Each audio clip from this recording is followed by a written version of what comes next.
long. No, Wow. we can't. This hangout on air is live. Man, I don't know how I feel about you when you're looking. Can you see it?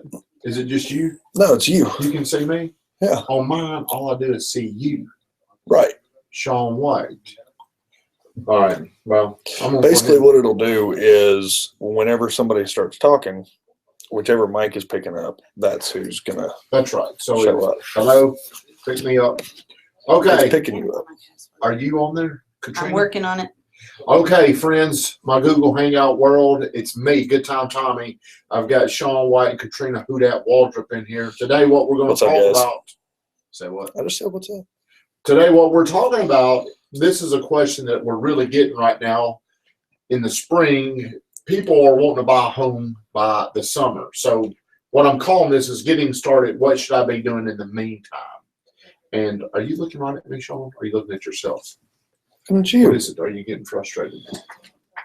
Okay, so I've got Katrina. You're just going to give up because I'm going to ask you these questions. You're going to help me, and I'll repeat into here. You'll help me articulate what I'm trying to say. So it's April the 11th right now, and someone's looking to buy a home. Let's say in July or August. What should they be doing? Hey, are you with us, Katrina? I'm with you. What should people be doing right now in the meantime to get ready to buy a house? The very first thing they need to do is address their financing. Address their financing. They need to meet with a mortgage lender, determine where they are with their finances, if they're in a position to purchase or if they're not. And then from there, they need to just make sure they understand the finance process as far as not adding any new debt. Okay, well, since you can't pop on here and talk right now, what Katrina said is, and Katrina is our #1 buyer's agent. That's what she specializes in, is helping buyers get ready and then negotiate and then close on their home. So what she's saying is address your financing. So give me a few more bullet points. And when you talk long, I'm too stupid to remember everything you're saying. So is she on here yet? No, not yet. I'm gonna have to. All right. Well, we're just going to keep going. We'll get it ready for another day. Addressing their financing, you're talking about, and the other key thing you said is make sure you don't take on new debt. Some people, they may go out and buy something for the house. I've seen people when they're emotional like this and wanting to buy something. I've even seen them go out and buy a car. What'd you say? Okay, I get distracted when I see movement.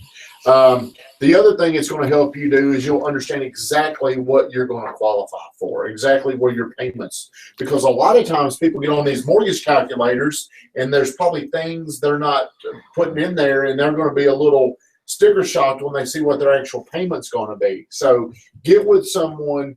If you're outside of Murfreesboro, Tennessee, that's where we are. I would highly recommend somebody in your local market that can help you. They're gonna pre-qualify you, and they're gonna give you these different types of loan programs. My banker the other day, this is more in a commercial banking division, but he's going to help me purchase a home on a home equity line of credit.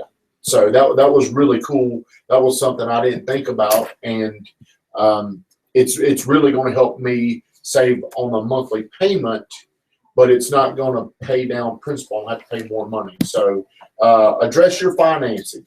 What would be another key factor you would say?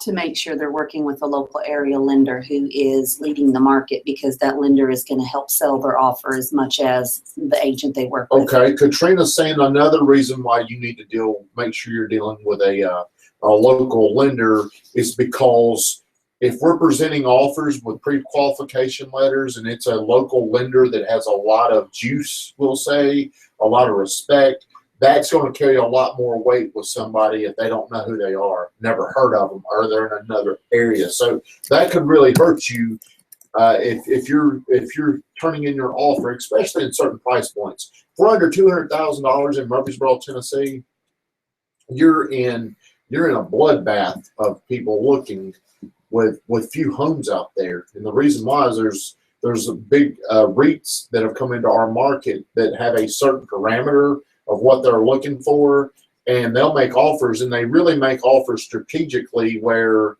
it's probably a few $1,000s less than what the market's going to pay. They back out the closing costs, they pay in cash, and they don't give the best price, but they're very great with the terms. So that is another, we'll put that down into the mortgage. Make sure you're dealing with somebody that's going to carry some weight. If you present an offer and you're competing against other people, whoa, Trina, don't do that.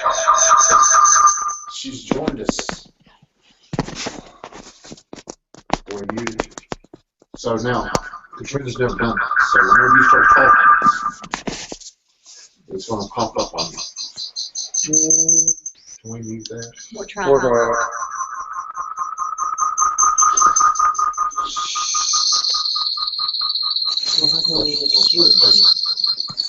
You know that counts. My audience of several thousand people are going to be very disappointed. Okay. I can still do it. Is that you, Sean? No, that's her. You're not muted. She muted her microphone. She didn't mute her audio. I think it's the iPad. Okay. We may have to turn you off. I'm sorry.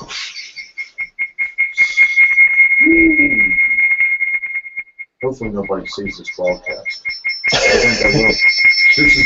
We're just now starting to do these Google Hangouts out there, friends. It's not going to do it. Yes, Yep. Nope, she's off. Okay. Well, I'm going to ask Katrina these questions. We're going to talk about them. All right. We've addressed a lot of financing. So what would be the next important thing? And again, we're not looking today. We're looking in 3 months. So keep that in mind. I think the next thing would be to make sure that you have addressed your current situation, whether you are a homeowner or whether you are in a rental situation. If you're a homeowner, you need to work with someone who is very knowledgeable about the area, how long it's going to take to list and sell your home, what condition your home needs to be in, things like that. Okay. So ideally, we would really prefer people that don't have to sell a home, that are in a month-to-month lease, or their lease is up in 2 months. So For maximum positioning, both in the sale and in the buy, they need flexibility, and they can't have that as long as they are bound with a mortgage. okay, what'd you call that? Maximum positioning? Flexibility. Maximum flexibility. So what she's saying is, if you're wanting to buy a house and you've got to sell your home, or you're under some type of rental obligation, you're bringing excess baggage to this certain deal. And right now, the market, if you're on the seller side, you're looking for deals that are cleaner. And if you've got that, you're going to complicate it. So be very aware of where you are right now, because we've had a lot of people that haven't found a house. They don't want to put their home on the market until they sell their home. So really, you're hurting yourself, especially, let's just say, under $300,000 in our price point. So in Murfreesboro, Tennessee. So how would you recommend people get familiar with where the market actually is if they're wanting to buy a home? How can they educate themselves on what they're going to have to pay for a house? Well, one would be an initial meeting with a real estate agent to learn exactly what type of market they're in their area. And the second would be going onto a reputable site that is directly linked to the multiple listing service, so that the information they're getting is accurate and timely. Okay, so Now, when you say reputable site, you don't mean sites that spend a lot of money on advertising. No. we're not talking about technology companies called Zillow, Right. or other companies out there that have branded themselves as the experts. But like a Zillow, what they do, if you're looking on Zillow, they're really there as an advertising company, like Sean said, who they get a huge amount of traffic, but they're selling these lists of people back to the real estate community, the agents. So you're going to get information that's very outdated. New listings may take a lot longer to get on there. Homes that are under contract stay there a lot longer. Again, that's just their way of getting more traffic. The more homes they have on there, more people are looking, and all agents want is one person to call. Right. Well, not just one. They want many people. They just want a name and a number, and they're going to call them and try to take a cold lead, somebody they don't know, and transfer that into a relationship. I had a buyer one time that pulled a listing off of one of those two sites. It was either Chiliad or Zillow. I can't remember which, but the house had closed 6 years ago. 6 years ago. And it was still listed as active. Another thing that they're probably not, they're transposing somehow this information. They used to have a direct link to the MLS, but now I even see them get square footages wrong. It's just there's a lot of inaccuracies. They're very wrong on that Zestimate, which they're probably getting. I think they're getting sued about that right now. So now we're looking. What would be one more thing that you could come up to help somebody? How important is it to pick a realtor? Just one. Just say, hey, I'm marrying this one realtor. It's very important Why is that? because there's got to be commitment on both sides. And if that agent is committed to you, then they're going to give you their time and their attention and make you a priority. Okay. What if I'm out here looking and I feel like I don't need an agent? I want to kind of represent my own self. I'm going to pay whoever. I'm just going to use the listing agent and I'm going to negotiate myself. How about those smart people? Well, the problem is there's this misconception that a real estate agent is out there to sell you a house. And then reality is that is not our job at all. The reality is that it's kind of like a dating relationship. We introduce you to several houses. You find the house you love, and then it's our job to protect you legally and contractually and make the process easier for you. That's the reality. Our job is not one of sales at all. Our job is of education and guidance so that you make the best possible decision for you and your family. Okay. When should I actually start building that relationship with a realtor and a lender? What's too soon? What's too, I guess it doesn't matter if it's too late, but what's too soon? I think at a minimum around 3 months out, because that gives you time to address any financial issues that need to be addressed.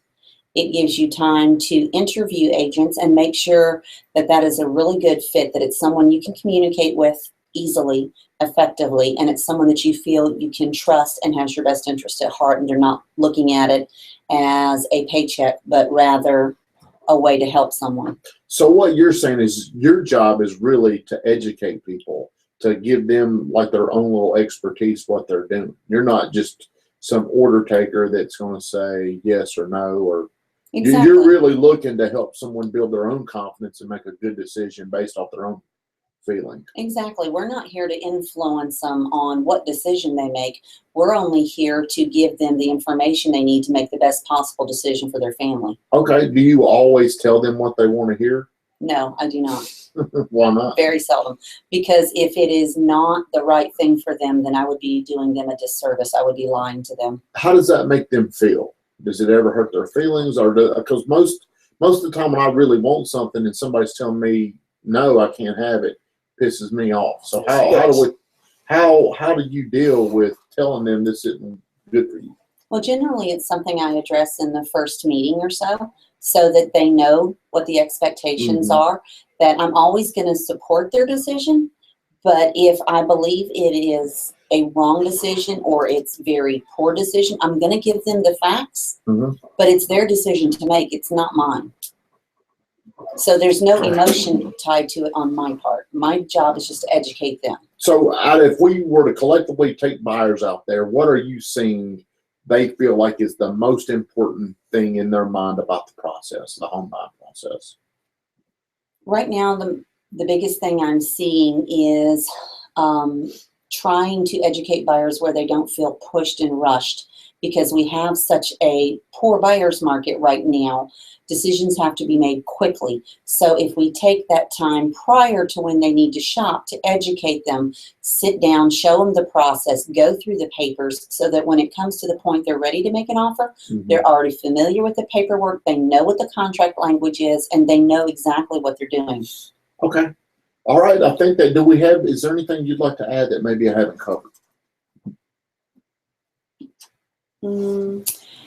Just to remember that if you own a home and you're going to list it so that you are in a better position to buy, that it's really valuable to have a set of eyes come look at your property and evaluate unemotionally what is an accurate value of the home and what things that an appraiser is going to give you value for. That's something we can probably talk about tomorrow. What is your home actually worth? That's a good one. We're going to talk about that tomorrow, right over here. Katrina, how can folks out there get a hold of you? How can, if I want to search on your site, how can I find you? Katrina.murfreesborohomesonline.com, or you can call our team phone at 615-895-7677. All righty. Guys, thanks for tuning in. Look for us tomorrow.